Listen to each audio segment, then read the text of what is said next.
ফিরে এলাম বিরতির পর। আপনারা দেখছেন নিউজ ভ্যানগার্ড। চোখ রাখছি আমরা অপারেশন সিন্দুরে।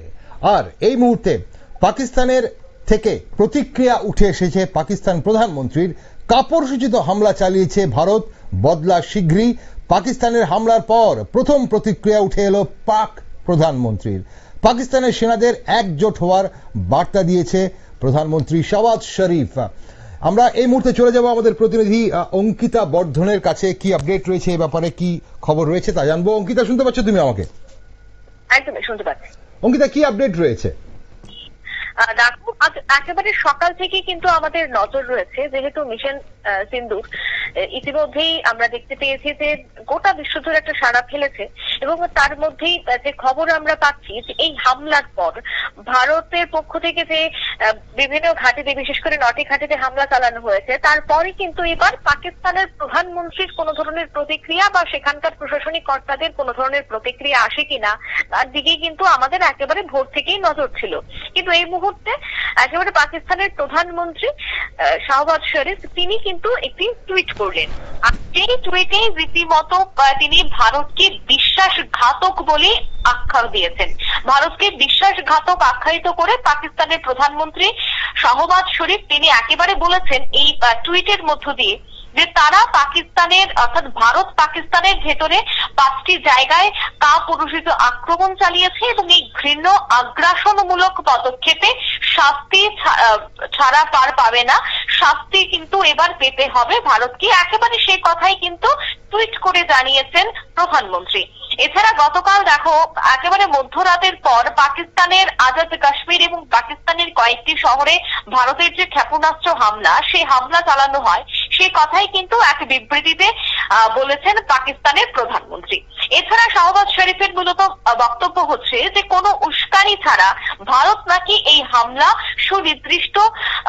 এই সুনির্দিষ্ট জবাব দেওয়ার জন্য পূর্ণ অধিকার পাকিস্তানের আছে এবং উপযুক্ত জবাব দেওয়া হবে, সে কথাই কিন্তু বললেন শাহবাজ শরীফ।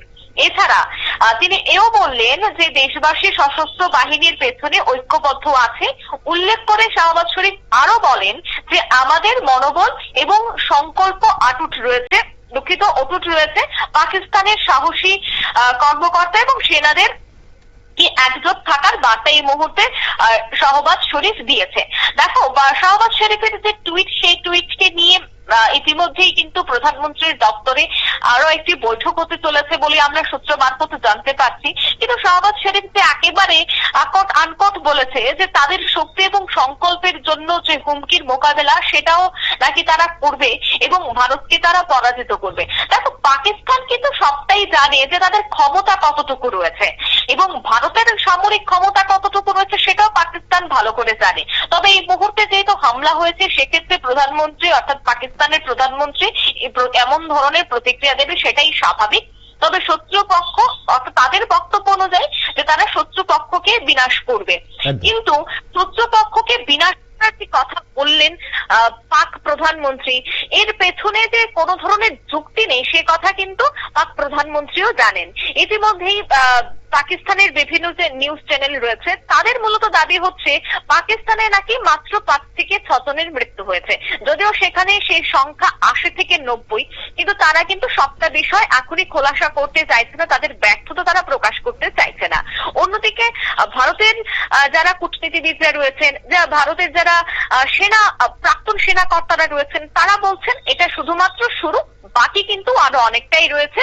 এবার প্রত্যেককেই কিন্তু, বিশেষ করে পাকিস্তানকে কিন্তু এখন আরো ভয় পেতে হবে, যদিও তারা থরথরিয়ে কাঁপতে শুরু করেছে এই মুহূর্তে, কিন্তু আরো কিন্তু তাদেরকে সহ্য করতে হবে। তবে পাকিস্তানের প্রধানমন্ত্রীর এই বার্তাকে কেন্দ্র করে এবার আজ দুপুরে আবারও একটি প্রধানমন্ত্রীর দপ্তরে বৈঠক হতে চলেছে, যেখানে দেখা যাবে যে একেবারে প্রধান যারা সেনা কর্তারা রয়েছেন তাদের সাথে বৈঠক হতে পারে। এখনো পর্যন্ত সূত্র মারফত আমরা জানতে পারছি, যদিও সেখানে অফিসিয়ালি কিছু জানানো হয়নি। আজ 4টায় মক ড্রিল রয়েছে, তাই তার আগে বৈঠক যদি হয় তা অত্যন্ত গুরুত্বপূর্ণ কিন্তু হতে চলেছে। অসংখ্য ধন্যবাদ অঙ্কিতা আপডেট দেওয়ার জন্য। অবশ্যই চোখ রাখো তোমরা অপারেশন সিন্দুরে। আমরা আবার ফিরে যাব তোমার কাছে। ধন্যবাদ। দর্শক বন্ধুরা, আপনারা শুনছিলেন এই মুহূর্তে আমাদের প্রতিনিধি অঙ্কিতা বর্ধনকে আপডেট দিচ্ছিল।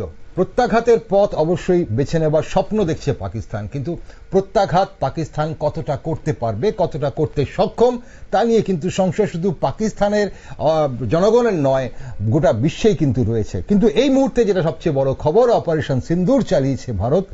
পেহেলগাঁও হামলায় 22শে এপ্রিল যে 25 জন নিরীহ পর্যটক এবং একজন পর্যটকদের গাইডের প্রাণহানি হয়েছিল, সেখানে সন্ত্রাসীরা প্রাণ কেড়ে নিয়েছিল, যেসব মা বোনেদের সিঁদুর কেড়ে নিয়েছিল সন্ত্রাসবাদীরা, সেই অপারেশন সিন্দুর চালিয়েছে ভারতের সেনাবাহিনী, বিমান বাহিনী এবং বায়ুসেনা। সেখানে রাফাল, মিরাজ এবং সুকুই সাহায্যে মিসাইল হামলা চালিয়েছে পাক অধিকৃত কাশ্মীরে। তবে এখন অবধি যা খবর, 100 জনের ওপর বেশি জঙ্গির মৃত্যু হয়েছে। আমরা এই যে ভারতবর্ষ যে প্রত্যাঘাত হানলো, ভারতবর্ষ যে হামলা আনলো, তাতে বিশ্বের বিভিন্ন দেশের কি প্রতিক্রিয়া বা বিশ্বের বিভিন্ন দেশ কি বলছে তা অবশ্যই আপনাদের সামনে তুলে ধরবো। এবং পাশাপাশি আমরা যারা অভিজ্ঞরা রয়েছেন, যারা বিশেষজ্ঞরা রয়েছেন, তাদের সঙ্গে আলোচনা করব এই হামলার পর আগামী দিন, আগামী সময়ে পরিস্থিতি কি ধরনের রূপ নিতে পারে, কি মোড় নিতে পারে, সবকিছু করবো। তাই আপনারা সঙ্গে থাকুন, দেখতে থাকুন নিউজ ভ্যানগার্ড, চোখ রাখুন শুধুমাত্র নিউজ ভ্যানগার্ডের খবরে।